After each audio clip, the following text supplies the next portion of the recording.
Nama saya Novi Basuki, saya asli dari Situbondo, Jawa Timur. Saya selalu bilang saya lahir di lantai 8 di Gunung Argopuro, di suatu desa kecil yang bernama Desa Taman Sari, Kecamatan Sumbermalang, Kabupaten Situbondo. Setelah lulus dari pesantren Nurul Jadid pada tahun 2010, pesantren ini ada di Probolinggo, saya melanjutkan studi saya dari sarjana, pasca sarjana, hingga kemudian S-Teler di Tiongkok sana. Kemudian sekarang saya mulai menyibukkan diri untuk mulai berkarir di Indonesia. Setelah sebelumnya saya sempat berkarir di Tiongkok. Saya punya satu website namanya aseng.id yang saya dirikan khusus untuk membahas Tiongkok dan Tionghoa dan untuk mencoba memberikan alternatif yang beda dengan yang biasa dipakai oleh orang Indonesia dalam melihat Tiongkok dan Tionghoa selama ini.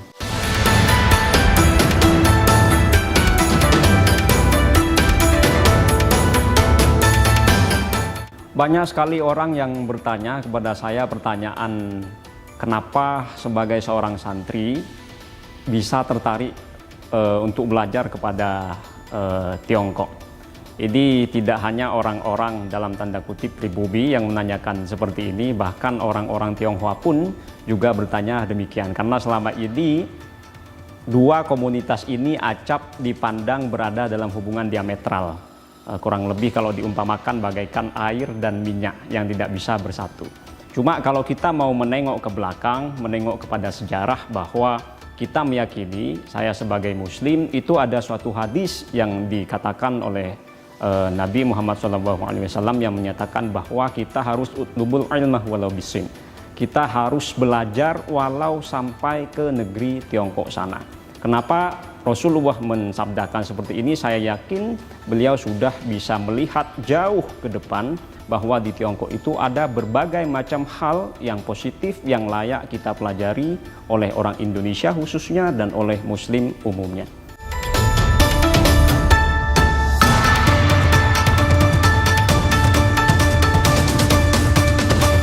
Kalau Imlek di Tiongkok itu di satu sisi ramai, di sisi lain itu sepi.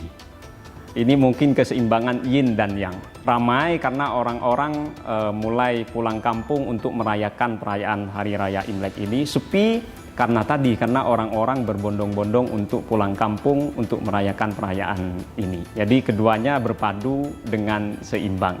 Nah, ketika pada Hari Raya Imlek itu tiba, ya mercon-mercon dibunyikan. Tentu kalau kita mau belajar mengenai legenda-legenda mengenai kenapa mercon itu sering dibunyikan pada Imlek, itu mungkin bisa kita rasakan di perayaan Imlek ini. Begitu ramai mercon-mercon disulut pada hari itu.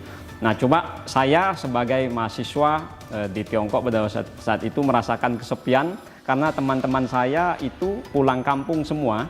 Dan di kampus, saya yang notabene tinggal di asrama kampus, itu juga kantin-kantin kampus tidak buka. Jadi saya kebingungan untuk mencari makan. Dan orang-orang biasanya, karena di Tiongkok itu terjadi urbanisasi yang luar biasa besar, banyak orang-orang dari desa yang kemudian mencari nafkah di kota. Pada Hari Raya Imlek mereka juga pulang kampung untuk merayakan ini. Saya pikir orang-orang di Tiongkok itu mau mengamalkan apa yang disebutkan dalam suatu lagu yang populer di Tiongkok disebut Chang Hui Jia Kan Kan.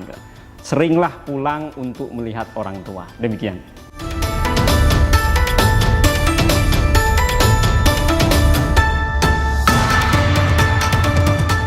Saya merasakan bahwa Imlek ini kurang lebih sama dengan perayaan Lebaran di Indonesia bagi kaum muslim, di mana juga mengajarkan untuk minta maaf ke banyak orang, ke tetangga, kita saling berkunjung. Kalau Islam mengajarkan silrohimah, sambunglah silaturahmi. Nah, itu di Imlek, pada perayaan Imlek itu juga dilakukan di Tiongkok sana. Anak harus sungkem kepada orang tua dan tetangga yang di kanan kiri juga harus disambangi untuk juga memberikan paimian namanya, untuk mengucapkan selamat Hari Raya Imlek dan lain sebagainya. Dan saya pikir tidak hanya Imlek, dalam tradisi Tiongkok klasik itu banyak hal yang patut kita pelajari dan akan menjadi satu hal yang sangat bermanfaat bagi kita untuk jika kita juga melaksanakan apa yang diajarkan dalam ajaran-ajaran Tiongkok klasik itu. Bisa dilihat di belakang ini ada satu kalimat dalam aksara bahasa Mandarin, bacaannya Ren Yi Li Zhi Xin. Ini adalah ajaran Konfusianisme yang saya pikir ajaran ini juga sebenarnya 11-12 banyak kemiripan atau bahkan kesamaan dengan ajaran Islam. Misalnya Ren ini adalah mengajarkan kita untuk berlaku welas asih. Yi mengajarkan kita untuk loyal, untuk setia kawan. Ren Yi Li mengajarkan kita untuk taat kepada tata susila. Kita harus berlaku akhlakul karimah katanya dalam ajaran Islam. Kita harus bisa menjalankan tata krama, sopan santun antara sesama.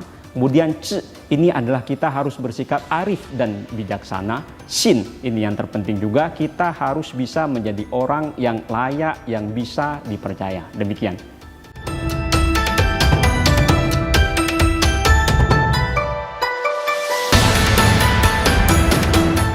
我很欣赏孔夫子圣人教导我们要不耻下问啊，这个在《论语》里面有讲过这句话，不耻下问呢啊，目的是什么呢？我们要择其善者而从之，其不善者而改之。这个我觉得其实跟我们伊斯兰教所教导我们的 al-muhafadhah 'alal qadimi sholih wal akhdhu bil jadidil aslah 其实是一模一样的。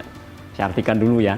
Saya sangat menyukai apa yang dipetuahkan oleh filsuf Konfusius yang mengajarkan kita supaya puci xiawen, tidak malu bertanya kepada orang yang bahkan dianggap tidak lebih tahu dibandingkan diri kita sendiri. Kemudian tujuannya untuk apa? Tujuannya adalah zhe qi san zhe cong zhe qi bu san zhe gai zhe. Kita memilih hal-hal yang baik dari orang-orang itu untuk kita terapkan, sementara hal-hal yang negatif untuk kita perbaiki menjadi lebih baik lagi. Saya pikir ajaran ini juga mirip dengan ajaran Islam yang mengatakan al-muhafadhah 'alal qadimi sholih wal akhdhu bil jadidil aslah. Kita harus pelihara yang lama yang baik, tapi kita juga harus mencari satu hal yang baru yang lebih baik. Ini harus saling melengkapi satu sama lain. Ini mengajarkan saya supaya kita bisa terbuka untuk menerima perbedaan, terbuka untuk belajar apa saja dan kepada siapa saja. Terima kasih.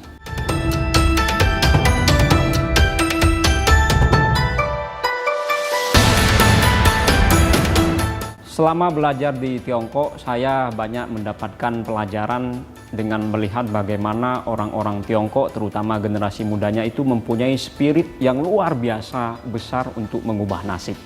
Ini kemudian ditunjukkan dengan bagaimana mereka mau belajar kepada siapa saja dan mau belajar kepada apa saja.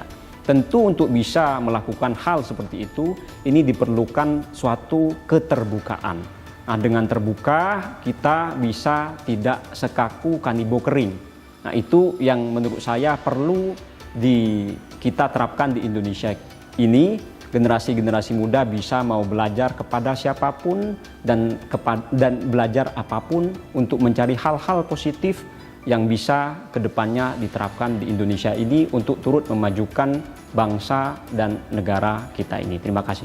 我在这里先给大家提前拜年了，祝大家新春快乐，身体健康，万事如意。谢谢大家。Selamat Tahun Baru Imlek. Semoga kita semua sehat, makin sejahtera, dan apa yang dicita-citakan tercapai ke depannya. Terima kasih.